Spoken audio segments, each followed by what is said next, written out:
If you're wanting to attract attention from headhunters and recruiters on LinkedIn, you need to pay attention to certain parts of your profile. Hi, my name is Carolyn Brown and I'm the founder of Interview IQ. I've helped hundreds of people find jobs developing fully optimized LinkedIn profiles. I'm going to give you some tips to help you put your profile in the best shape to stand out from the crowd and to help headhunters and recruiters find you. Now, these tips come from my Straight to Shortlist challenge. People who've done this challenge get 5 meetings with 5 employers in 5 weeks, learning how to network their way to the next great job.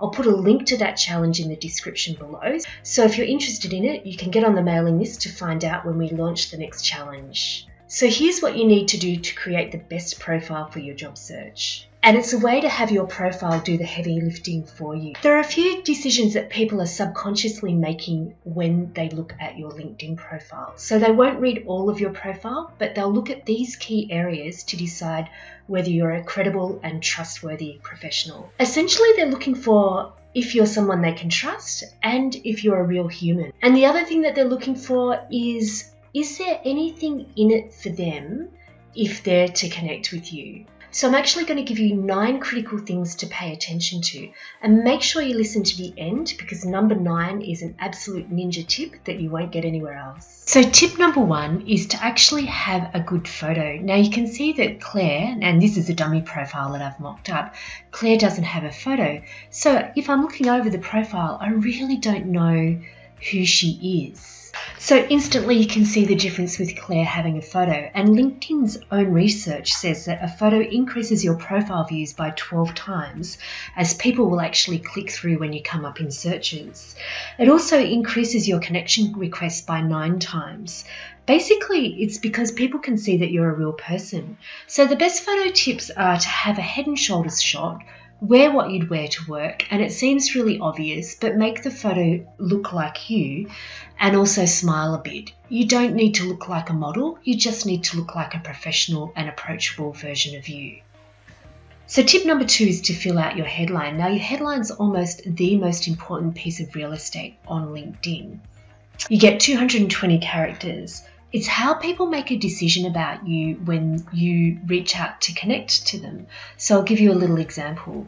So here are the invitations that I've received from people who want to connect with me. Whatever they've got in their headline will make me either not click through or click through and accept their invitation.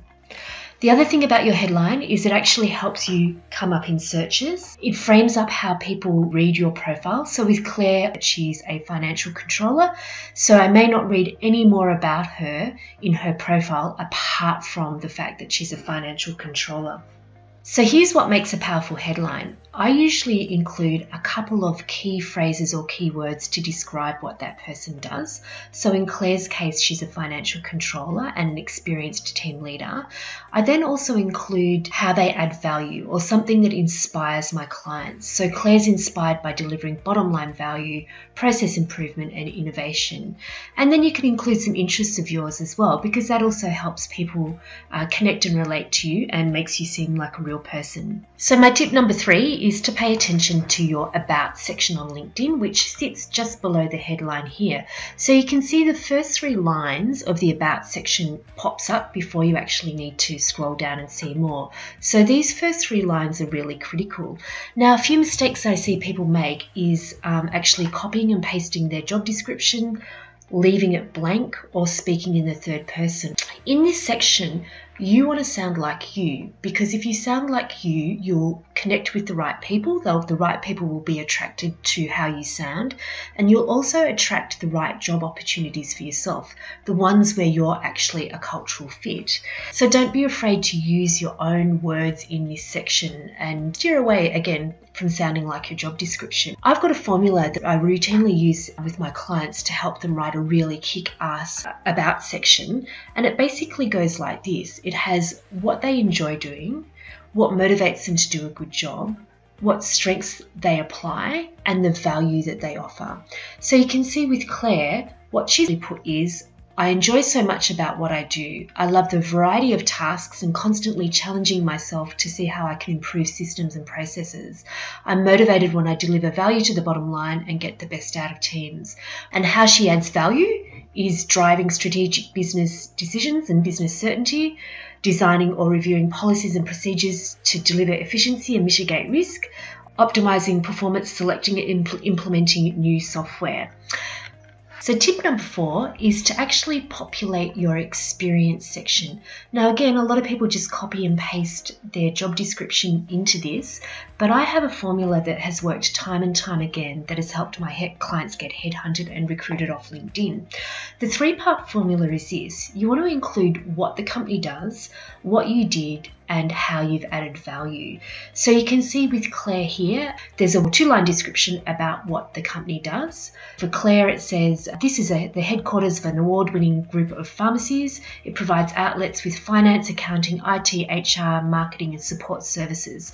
So those 2 lines alone give context to Claire's experience. The description of what she did is, I led a team to support sound business decisions by delivering timely, accurate and compliant accounting and financial management. And how she added value is here under the value delivered. She was pivotal to pharmacy growth from 10 to 20 pharmacies.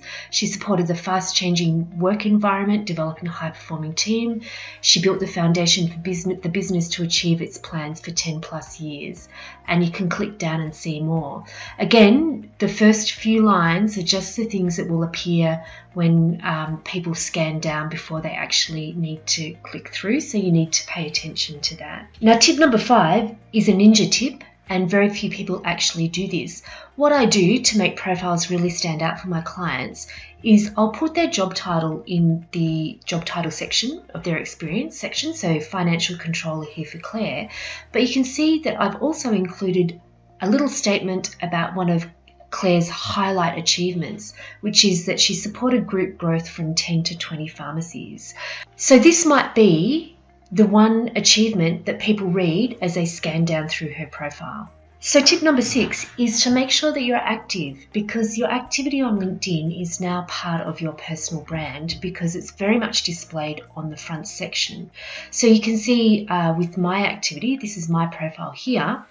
My activity, if somebody scans down my profile, they'll see me interacting with other people on LinkedIn, and it all appears here.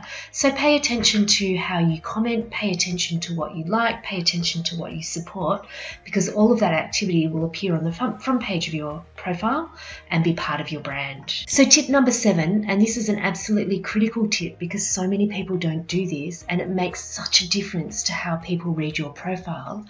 The tip is to pay attention to layout.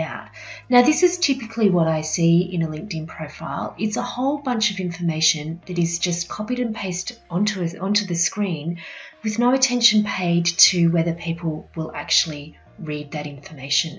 So best practice rules for layout is short sentences, no more than 3 lines per paragraph, use bullet points, and when you're using bullet points, lead with the most important information first because that's the bit that people skim read. Tip number 8 is to create a fabulous banner because this will actually help your profile really stand out, and you can put all sorts of things in your banner that convey a different message about you. You can put a quote, you can put your key skills, you can put a testimonial, you can put whatever you like, but it really makes you stand out and can give people a completely different impression of you rather than what you've just got in your words. The thing about us humans is that if we see a picture of something, we believe it. So if we see somebody in a white coat, we tend to believe that they're a doctor or a dentist. If we see somebody in a hard hat, we believe that they're a worker. So the visual appeal, the visual message that you're sending in your banner is absolutely important. Now, there's some great resources that you can use to create your banner. I use Unsplash, and you can type in keywords here and come up with great images. And then in Canva, you can actually use a template that's already been created for you as a LinkedIn banner and upload the picture into Canva and play around with that and add words and add all sorts of things. So it really is an amazing tool to help you really brand yourself professionally on LinkedIn. Tip number 9 is one of my favorite all-time ninja tips, and it's where you introduce bold or italics or different fonts into your LinkedIn profile. Now, LinkedIn doesn't actually let you do it, but there's a wonderful site called Unicode Text Converter which allows you to do it. So for example, if I really want something to stand out, I can copy and paste the words. So if I want driving strategic business decisions and business certainty to stand out, simply copy and paste that. So Control C to copy, hop across to the Unicode mapper and paste the text in there. And you can see I can have all sorts of fonts that come out. I tend to keep it simple for web-based reading, so I'm using the Output Sans Bold. So I just basically copy and paste that, and I go back into LinkedIn and I can copy that there, and you can see that that comes up as bold text. And it's a fantastic way to make keywords stand out on your LinkedIn profile. I'll put a link to that in the description below as well. So I hope you found these 9 tips insanely useful. They actually come from my Straight to Shortlist challenge, which I mentioned before. Now, the challenge helps you get 5 meetings with 5 employers in 5 weeks, learning how to tap into the hidden job market. So I'll put a link to that challenge in the description below so you can sign up and find out when we start the next challenge.